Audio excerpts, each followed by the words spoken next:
Shalom, salam podcast Eksposisi M116. Kita akan belajar apakah Alkitab mengandung kekeliruan, kontradiksi, atau ketidakcocokan. Jika kita membaca Alkitab, terima apa adanya tanpa prasangka miring untuk mencari-cari kekeliruan, kita dapat mendapati Alkitab masuk akal, konsisten, dan boleh dikatakan tidak sulit untuk dipahami. Benar ada bagian-bagian yang sulit, betul ada ayat-ayat yang kelihatannya bertentangan satu dengan yang lain. Kita perlu mengingat bahwa Alkitab ditulis oleh hampir 40 penulis dalam latar belakang yang berbeda dalam periode 1500 tahun. Setiap penulis menulis dengan gaya yang berbeda dan sudut pandang yang berbeda.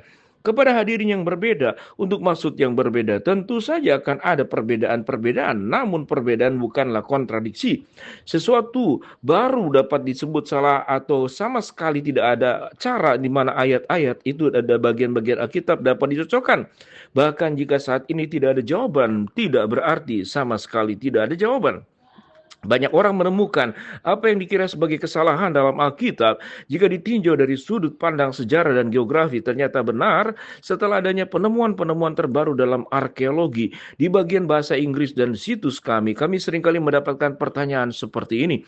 Jelaskan bagaimana ayat-ayat itu tidak bertentangan atau lihat apa kesalahan yang ada dalam Alkitab.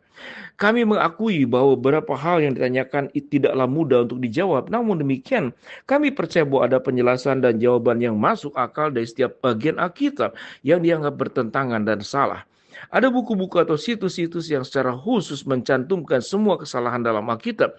Kebanyakan orang hanya akan mengutip dari bagian dari tempat-tempat ini, bukan menemukan sendiri apa yang dianggapnya sebagai kesalahan-kesalahan itu. Saat bersamaan juga tersedia berbagai buku dan situs yang menjawab dan menyanggah segala yang dianggap sebagai kesalahan. Yang menyedihkan, kebanyakan orang menyerang Alkitab itu tidak betul-betul tertarik dengan jawaban. Mereka hanya ingin menyerang. Banyak penyerang-penyerang Alkitab bahkan tahu tentang apa adanya jawaban-jawaban tersebut. Namun mereka tetap menggunakan serangan yang sama secara berulang-ulang. Jadi apa yang ada dapat kita lakukan saat seseorang mendekati Anda dengan apa yang kelihatannya merupakan kesalahan Alkitab? Satu, dengan berdoa. Pelajari Alkitab untuk melihat kalau ada solusi yang sederhana. Dua, lakukan riset untuk menggunakan buku-buku tafsiran Alkitab yang bagus.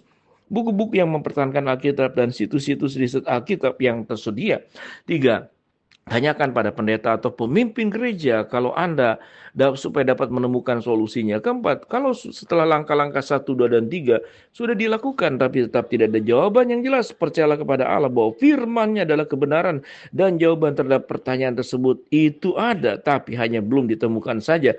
2 Timotius 2:15 ayat pasal 3:16 sampai dengan ke-17. Shalom, salam podcast eksposisi.